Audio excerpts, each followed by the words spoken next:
Your grandfather could buy a house on a factory worker's salary. Your father could put himself through college with a summer job. But you're working harder than both of them combined, and you're still living paycheck to paycheck. What the hell happened? Today, I'm going to show you exactly why the American dream isn't just harder to achieve.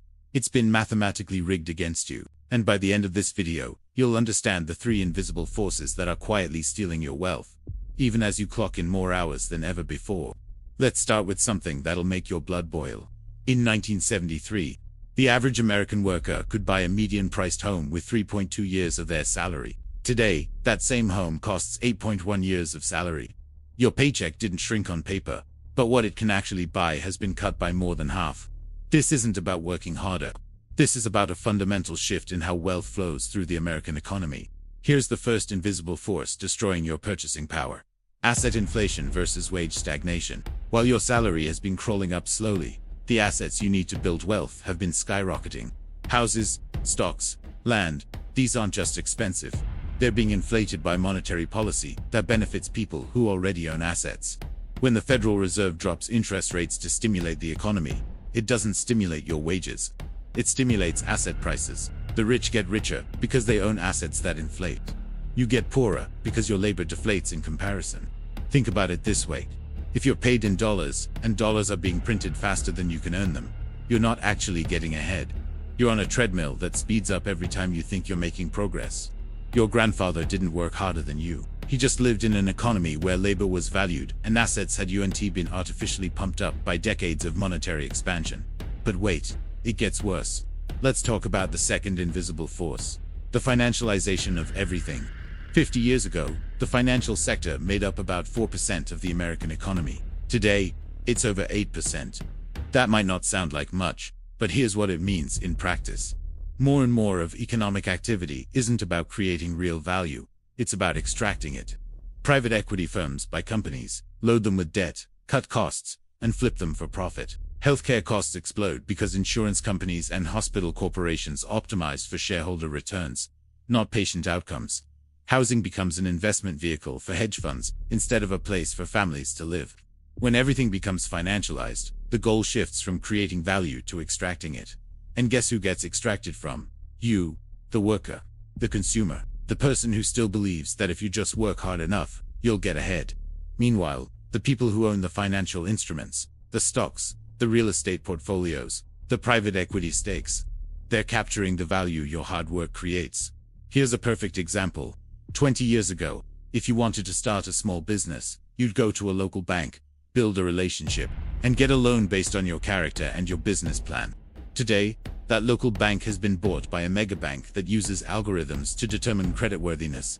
Your loan application goes through an automated system that doesn't care about your work ethic or your dream. It cares about metrics optimized for the bank's quarterly earnings report. The system isn't designed to help you build wealth. It's designed to extract maximum profit from your attempt to do so. Now, let me hit you with the third invisible force. And this one is the most insidious. The education and credential trap. We've been sold a story that education is the great equalizer. Get a degree, work hard, and you'll join the middle class. But here's the reality. The cost of college has increased 12 times faster than wages since 1980. Student loan debt has exploded to over $1.7 trillion. And what do you get for that investment?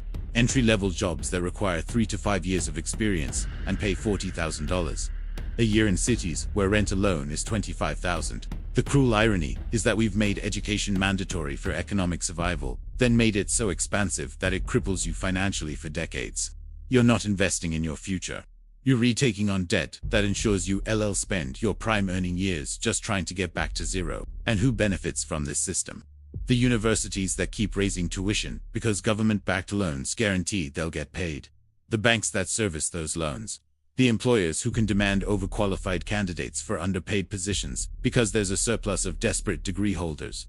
This isn't about hard work anymore. It's about being born at the right time or into the right economic class.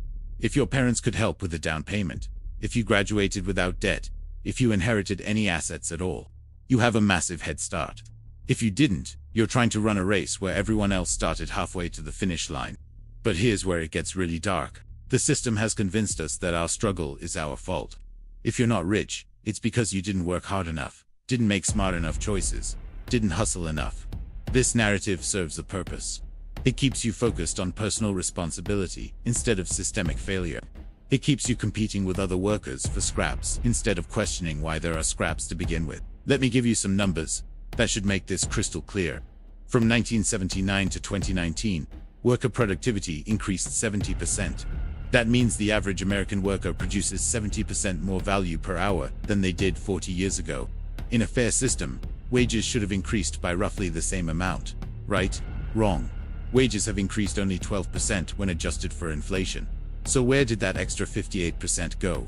It went to corporate profits and executive compensation. It went to shareholders and asset owners.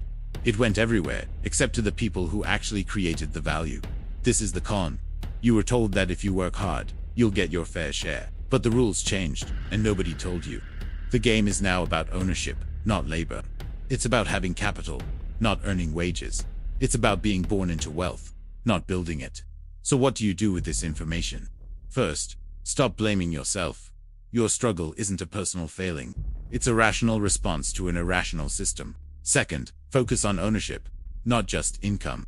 Every dollar you can save, invest it. Buy assets, even small ones. Real estate, stocks, index funds, whatever you can access. Because in this economy, owners win and workers lose. Third, build skills and relationships that can't be financialized. Learn to create value in ways that don't depend on traditional employment. Start a side business. Develop a personal brand. Create multiple income streams. And fourth, recognize that this isn't sustainable. An economy that extracts from workers to benefit asset owners will eventually collapse. History shows us that extreme inequality always leads to social upheaval. We're already seeing the cracks. Labor movements are growing stronger. Young people are rejecting traditional career paths. Political movements on both the left and right are challenging the status quo. The system that made hard work not enough is the same system that's running out of workers willing to accept that reality. Change is coming, whether through reform or revolution. The question is whether you'll be positioned to benefit from it or be swept away by it. Here's what I want you to remember from this video. You're not crazy. You're not lazy. You're not failing. You're living through one of the greatest wealth transfers in American history, and it's going in the wrong direction. The American dream didn't die because people stopped working hard. It died because hard work stopped being enough. In the next video, I'm going to show you exactly how the wealthiest Americans are positioning themselves for what's coming next, and how you can use the same strategies on a smaller scale. We're going to talk about the assets that survive economic collapse, the investments that thrive during inflation, and the specific moves you can make right now to protect yourself from the next crisis. Because it's coming, and when it does, the people who understand what I just explained to you will be the ones who survive it. So hit that subscribe button, because this isn't just about understanding why the system is broken. It's about learning how to win anyway. I'll see you in the next one.